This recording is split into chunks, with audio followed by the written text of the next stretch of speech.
안녕하십니까, 마니플입니다. 오늘 2021년 1월 13일 수요일 매매지 영상을 녹화합니다. 저는 오늘까지 40일 연속 수익을 낼 수 있었고, 제가 오늘 매매한 종목은 삼성전기, 카페24, 오늘 상한가를 갔죠. 그리고 EM코리아 수소 관련주, PI 첨단 소재, PI 필름 만드는 회사고요. 그리고 원유 생산 기업 합성이라는 종목이 들어갔습니다. 오늘 제가 이거 팀쿡, 이거 애플의 CEO죠. 이제 애플 CEO 팀 쿡인데, 이 사람 얼굴을 띄워놓은 게 결국에는 제가 현대차 어제 좀 많이 물렸다고 했잖아요. 오늘 제발 팀 쿡 입에서 현대차 관련 좀 애플카 관련 애플카 할 건데 현대차랑 협력하겠다, 이런 말 좀 나왔으면 좋겠다는 희망을 가지고 제발 팀 쿡이 그런 얘기를 해줬으면 좋겠네요. 네, 다음으로 이제 지수 분석을 한번 해보겠습니다. 지수 분석을 해보자면은 코스피는 오늘 코스피, 코스닥 모두 드디어 외국인들이 사줬어요. 외국인들이 사주고 기관은 오늘도 팔았네요. 좀 나쁜 기관들인 것 같은데 외국인이 드디어 좀 사준 거를 봐서는 제가 볼 때 연준에서 연준 이제 내일 FOMC에서 파월 의장이 발언을 할 텐데, 여기서 유동성 공급을 줄이겠다는 말은 안 할 것 같다는 좀 그런 기대감 때문에 외국인들이 환율이 좀 안정되고, 먼저 환율이 안정됐고, 환율이 안정되니까 외국인들이 들어올 수 있었던 그런 환경이라고 생각을 합니다. 그래서 지금 현재 코스피, 코스닥이 가지고 있는 위치를 한번 보면은, 먼저 코스피는 좀 되게 좋은 위치에 와 있다고 생각을 해요. 물론 3260의 고점을 찍고 내려갔는데, 그래도 이 부분에서 아래 꼬리를 달아줬고, 어제 같은 경우도 강한 아래 꼬리를 달았고, 오늘은 좀 상승과 하락 그 중간에 종가가 형성이 됐는데, 그래도 이 가격을 좀 유지해 주면서 3100 아래로 뚫리지 않았다는 거에 좀 의의를 두고, 그래도 계속 상승 여력을 만들어가고 있다고 볼 수 있을 것 같습니다. 다음으로는 이제 코스닥 지수를 보면은 사실 코스닥은 제가 봤을 때 960선까지는 언제든지 갈 수 있다고 생각을 해요. 하지만 계속해서 960선을 유지해줬기 때문에, 이걸 계속 유지해준다면은 언제든지 1000 이상으로, 1000 정도로 상승할 수 있는 자리를 만들어줄 것 같다로 보고 있습니다. 오늘은 좀 대형주보다도 중소형주 쪽에서도 지수가 되게 괜찮게 나왔는데, 저도 오늘 이제 중소형주 쪽에서 좀 수익 실현한 종목이 좀 꽤나 있습니다. 오늘은 이제 현대차는 사실 수익 이제 보합 제가 샀던 가격까지 딱 왔었는데, 그 이상 수익권을 발생을 못 해가지고 현대차는 매매하지 않았고, 오늘 제가 기존에 보유하고 있던 주식 삼성전기 크게 초반에 급등이 나왔고요. 그리고 카페24는 좀 아쉬운데 상한가를 오늘 들어갔거든요. 상한가 갔는데 제가 오전장에 한 2~3%밖에 안 먹고 팔아가지고 이 부분은 좀 아쉬웠습니다. 그리고 EM코리아는 이제 수소 충전도 관련주, 제가 아무래도 바이든 관련해가지고 좋겠다 생각을 해서 들고 있었는데 한 10% 정도 수익 내고 나왔고요. PI 첨단 소재, 여기는 결국에는 실적이 앞으로 좋아질 것 같다는 이슈.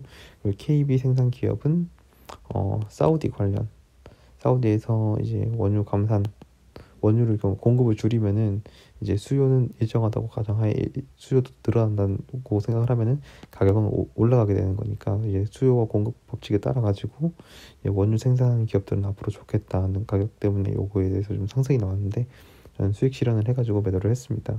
그래서 오늘 좀 95만 원 정도의 수익을 올렸고, 이번 달은 한 470만 원 정도의 누적 수익을 보고 있습니다. 각 종목 차트를 보고 얘기하는 것은 제가 뭐 차트를 잘 보는 것도 아니기 때문에 별로 의미가 없을 것 같고, 각 종목이 왜 올랐는지에 대해서 좀 간단하게 리뷰를 해보려고 합니다. 제가 삼성전기라는 주식은 많이도 안 들고 있었어요. 두 종목을 이제 매수를 2개밖에 못했는데, 삼성전기라는 종목이 오늘 오른 이유는 중국에 MLCC를 만드는 회사가 있는데, 결국에는 삼성전기 경쟁업체죠. 경쟁업체가 안 좋은 일이 생기면은 그 업체는 이제 반사이익을 얻을 수 있잖아요. 이제 그걸 생산하는 회사가 그걸 더 이상 생산 못했을 때 이 모든 수요가 이 삼성전기로 몰릴 테니까, 그래서 지금 제가 여기서 지금 다 중국어로 써져 있는데 제가 읽을 수 있는 글자는 MLCC밖에 없어요. MLCC 하면 삼성전기. 근데 불이 났다. 그럼 삼성전기가 수혜되겠네 하고 급등이 나왔는데 그래서 오늘 삼성전기는 올라갔다로 보시면 될 것 같고 저도 이 이상의 자세한 내용은 잘 모릅니다. 그리고 카페24가 오늘 올라간 이유는 딱 하나예요. 무상증자 결정. 가만히 있는데 이제 한 주를 사면은 한 주를 더 준다. 들고만 있으면은 그러면은 당연히 가만히 있어도 자산 가격이 1 플러스 1은 2니까 현재 주식 하나 들고 있으면 두 개 되는 거니까 무조건 좋다고 볼 수 있고 9만 10, 100천만, 10만, 100만, 94만 주나 더 무상증자를 하는데 여기서 결국에는 못해도 제가 볼 때는 상한가 한 번 정도는 더 치지 않을까라는 기대감을 가지고 있고요. 근데 카페24를 제가 오늘 한 300만 원 정도 덜어냈거든요. 6만 원 곱하기 50만 원, 한 300만 원 정도일 것 같은데 덜어냈는데 상당히 아쉽지만 그래도 저는 오늘 원칙을 지켰다고 생각을 하고 이 뉴스가 오늘 2시 다 돼서 나왔는데 저는 뭐 이미 9시 30분 이전에 던졌으니까 뭐 사실 뭐 아까울 것도 없고 그래도 원칙을 지켜서 매매를 한 것에 만족합니다. 사실 한 15주 정도 남겨놨는데 15주라도 남겨놔가지고 그래도 좀 벤 덜 아프고 덜 아픕니다. 다음으로는 EM코리아라는 종목인데 저도 이 종목에 대해서는 그렇게 잘 알지는 못해요. 하지만 이게 어떤 사업을 하고 있냐, 이게 수소 충전소를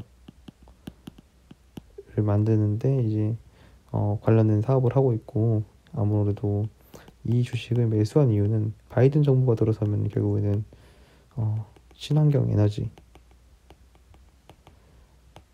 관련 에너지주가 뜨게 되니까 뭐 전기차, 수소차 등 이런 것들이 풍력주 뜰 수밖에 없으니까 EM코리아라는 주식을 들고 있었고 바이든 정부의 출범은 바이든이 공식적으로 취임하는 일정을 좀 알고 있어야 되는데 2021년 올해 1월 20일 이제 미국 대통령 이취임식이거든요. 그렇기 때문에 바이든 정부가 정식으로 출범을 하면은 이쪽 여기에 대한 정책이 그대로 진행될 가능성이 높고 지금 상원, 하원 그리고 백악관 모두 다 지금 민주당이기 때문에 아무래도 민주당 쪽에서 하려는 모든 정책들이 일사천리로 진행되지 않을까 그런 기대감 때문에 앞으로 계속해서 친환경 관련주는 스토리가 좋게 나올 것 같습니다. 단기적으로는 좀 흔들릴 수 있는데 좀 강력한 믿음을 가지고 홀딩 한다면 좋은 소식이 있을 거라고 저는 예상을 하고 있고요. 그리고 PI 첨단 소재를 매수한 이유는 그냥 한 가지입니다. 제가 이 주식은 계속해서 알고 있었는데 결국에는 증권가에서 목표가를 높였다는 거거든요. 증권가에서 목표가를 높였다는 것은 그만한 이제 근거가 있을 텐데 이 높인 이유는 이제 PI 필름 수요가 본격적으로 증가하고 있다. 그리고 매우 높은 수준의 공장 가동률, 계속해서 높은 수준으로 공장을 이제 찍어내고 있음에도 불구하고 재고 레벨이 정상 수준의 약 50% 계속 꾸준히 찍어내고 있는데 수요가 워낙 높아지다 보니까 재고가 점점 떨어진다. 그렇기 때문에 가격을 올릴 수 있는 프라이스 세팅의 능력도 생기게 되고 그러면 그거는 결국에는 공급하는 회사는 별로 없는데 수요만 늘어난다. 그러면 이걸 공급하는 회사는 좋은 일이 되니까 PI 첨단 소재는 상승할 수 있는 좀 여력이 있습니다. 그래서 저는 PI 첨단 소재를 이제 매도를 해서 수익 실현할 수 있었습니다. 그리고 KB 이제 미국 S&P 원유 생산 기업 사실 저는 이 주식을 산 게 상당히 오래됐거든요. 이 주식을 산 지가 제가 2020년 한 5월에서 6월에 샀는데 사실 회사 친구가 이 주식을 사가지고 돈을 엄청 많이 벌었대요. 이거 하도 자랑을 해가지고 배가 아파가지고 이 주식을 샀었는데 한 2,900원 정도에 샀던 것 같아요. 2,900원 정도에 샀으려나? 2,800원 뭐 후반 정도에 샀는데 막 2,000원 아래까지 내려가서 한 6개월 정도를 고생했단 말이에요. 근데 그거를 6개월을 버티고 그동안 다른 주식 다 올라갈 때 이거는 하나도 안 올라갔거든요. 그래서 되게 좀 마음이 아팠는데 그래도 오늘 결국 10%의 수익을 보고 팔아가지고 너무 행복한 하루였습니다. 오늘 사실 뭐 다른 주식도 많이 먹은 것보다 이거 마이너스 크게 나 있던 마이너스 30% 넘게 났던 거 종목이거든요. 근데 이거를 이제 벗어내가지고 너무 행복한 하루였습니다. 다시 이제 체크 포인트를 좀 짚어보면은 저는 현대차 주식을 갖고 있기 때문에 제발 이 애플이 이제 팀쿡 입에서 애플카는 현대차랑 하겠다 이 말이 나왔으면 좋겠고, 그렇기 때문에 오늘 장중에 현대차가 막 엄청 내려갔다가 이런 팀쿡이 CBS 방송에서 아마도 그런 거 관련 인터뷰를 하지 않을까라는 기대감 때문에 한 약보합 정도로 마감을 할 수 있었던 것 같고, 또 봐야 될 뉴스는 지금 문 대통령이 피슨코리아 펀드로 90% 수익을 보고 있대요. 그런데 또 재투자하겠다. 뭐 우리나라 대통령이 나서서 주식 투자해라. 좀 홍보하고 있는 거 보니까 주식 시장을 좀 꺼트리는 정책은 하지 않겠구나. 지금 젊은이들이 다 저희 같은 20, 30대들이 다 아파트 살 돈은 없고 아파트 살 돈 만들기 위해서 지금 주식 투자하고 있는데 이 열기를 다 꺾어버리면은 좀 젊은 우리들의 희망을 꺾지 않겠다는 의도로 보이겠고, 그래서 당분간은 주식시장 그래도 급락하지는 않겠구나는 좀 믿음을 가질 수 있었습니다. 저는 이 뉴스를 보고 좀 그런 믿음을 가졌고, 그리고 결국은 앞으로 더 중요한 거는 FOMC에서 긴축을 하냐 안 하냐 계속해서 유동성 공급을 해야지 결국은 주식 금리 인상 없는 거 이게 가장 중요하니까 여기에 가장 중점적으로 주목을 해야 될 것 같습니다. 그럼 여기까지 영상을 봐주셔서 감사하고 모두들 성투해서 돈 많이 버셨으면 좋겠네요. 그럼 이상으로 영상을 마치도록 하겠습니다. 감사합니다.